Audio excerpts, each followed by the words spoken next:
दोस्तों, आप लोगों को जो इतना सारा हरे भरे पेड़ पौधे दिख रहे हैं, ये दोस्तों ऐसे ही खड़े नहीं हो चुके हैं। इसके लिए इनको बहुत से मेहनत करना पड़ेगा। ये एक स्टोरी है जिसके वजह से ये खड़े हैं। गौर से देखिएगा इस वीडियो को पता चल जाएगा कि ये पेड़ पौधे आखिर इतने बड़े कैसे रहे और कैसे ये अपने आप में एक मिसाल है और एक स्टोरी है।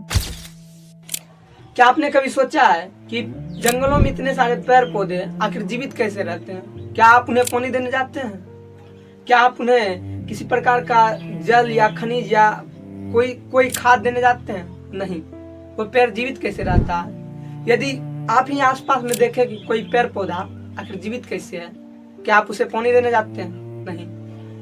तो आज की इस वीडियो में हम जानने वाले हैं कि आखिर कैसे पेड़ पौधा जीवित रहता है। तो देखिए, जब आज से लगभग 6 करोड़ साल पहले जब पृथ्वी पे प्राकृतिक घटना के कारण पूरा पृथ्वी बदल गया था, जिसमें कि डायनासोर का राज खत्म हुआ था, उससे भी पहले 400 करोड़ साल पहले पृथ्वी पे सिर्फ चारों तरफ जल ही जल था दोस्तों। उसी में पेड़ पौधा का विकास भी हो रहा था। लेकिन 350 करोड़ साल पहले हमारे पेड़ पौधा का विकास अधिकतर हो चुका था। उसी में से बहुत सारे जीव ऐसे विकसित हुए थे जिसमें वह सूर्य की रोशनी से अपना भोजन बनाना स्टार्ट कर दिए थे। और लगभग 160 करोड़ वर्ष पहले उसी में एक पानी में ही एक बहुत अच्छे जीव जिसका नाम शैवाल है, एक्चुअल में यही पेड़ पौधा का असल पूर्वज माना जाता है दोस्तों। इसी का विकास भी लगभग आज से लगभग 160 करोड़ वर्ष पहले हुआ। यही शैवाल जो कि असल रूप से पेड़ पौधा का पूर्वज था, यही शैवाल आगे चल के इतना विकसित हुआ, अपना पॉपुलेशन थोड़ा पृथ्वी पर जमीन पे भी किया। उसके बाद जमीन पर पॉपुलेशन बढ़ाते गया। इसमें जमीन पे आने वक्त बहुत सारे दिक्कत हुआ था दोस्तों। क्या दिक्कत हुआ था? पहली बात तो इसके में तना जड़ या कुछ पत्तियां वगैरह नहीं था, तो ये अपने आप को इम्प्रूव किया, जैसे तना जड़ पत्तियां बना। ओके, ऐसे ही दोस्तों पेड़ पौधा का विकास हुआ। आज जो हम ऐसे हरे भरे पौधा, जंगल, पेड़ सगड़े देखते हैं, वो जो हमें जीवन देते हैं, वो जो हमें खाना देते हैं, वो दोस्तों ऐसे ही नहीं आ गए, ऐसे ही हरे भरे नहीं आ गए। उसमें भी बहुत सारे दिक्कतों का सामना करके पेड़ पौधा का विकास हुआ। जैसे हम लोग में पूर्वज बंदर को माना जाता है, उसी प्रकार से पेड़ पौधा का पूर्वज शैवाल को माना जाता है। ये बात आप ध्यान रखिएगा जरूर।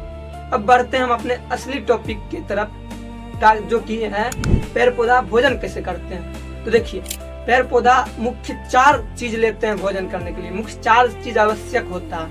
पहला नंबर क्लोरोफिल दोस्तों पत्तियों में रहता है, जिसके वजह से पेड़ पौधा का जो पत्तियों का कलर होता है वो ग्रीन होता है, यानी हरा होता है।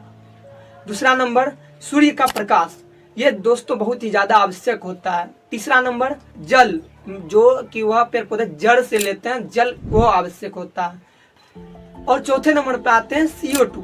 ये सब लेके अब पेड़ पौधे अपने से ही भोजन को बनाते हैं। अब जो भी जीव अपने से भोजन बनाते हैं उसे स्वपोषी कहते हैं। इसी तरह पेड़ पौधे एक स्वपोषी जीव है। आइए दोस्तों देखते हैं हम कि कैसे आखिर पेड़ पौधे अपना भोजन स्वयं से बनाते हैं। देखिए, पेड़ पौधे जो भोजन बनाते हैं वह 4 चीज लेके बनाते हैं, जो कि मैंने आपको बता दिया था। तो देखिए, सबसे पहली बात तो पेड़ पौधे सूर्य से सूर्य प्रकाश लेते हैं, और उसमें जो क्लोरोफिल रहता है, क्लोरोफिल सूर्य प्रकाश को एब्जॉर्ब करता है। डाइऑक्साइड लिया जाता है, कार्बन डाइऑक्साइड यानी CO2 रंध्र, पत्तियों में उपस्थित छिद्र होता है जिसको रंध्र कहा जाता है, उसमें से जाता है। उसके बाद जड़ में भी एक मूल रोम पाया जाता है, यानी कि छिद्र पाया जाता है, जिसके वजह से पेड़ पौधे जल को लेते हैं, और जल को लेते हैं ऊपर जाइलम के द्वारा पूरे पत्तियों तक पहुंचाया जाता है।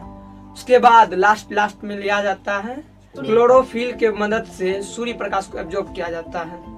तो इन सब को मिलाकर ये कार्बन डाइऑक्साइड प्लस H2O मिलाकर C6H12O6 यानी ग्लूकोज का निर्माण होता है दोस्तों।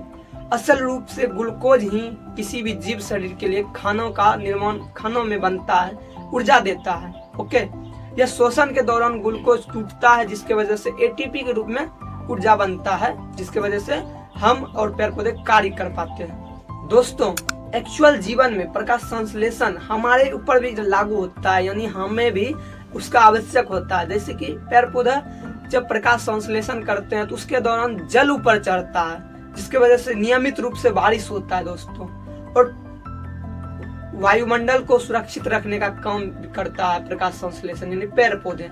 तीसरा नंबर हमें ऑक्सीजन देते हैं। जब Surya Prakash CO2 plus H2O लेता है तो उसके वजह से निर्माण होता है ग्लूकोज का, और जल और ऑक्सीजन का भी निर्माण होता है। वही ऑक्सीजन हम सब के लिए होता है जो हम सब ग्रहण करके अपना श्वसन कंप्लीट करते हैं दोस्तों।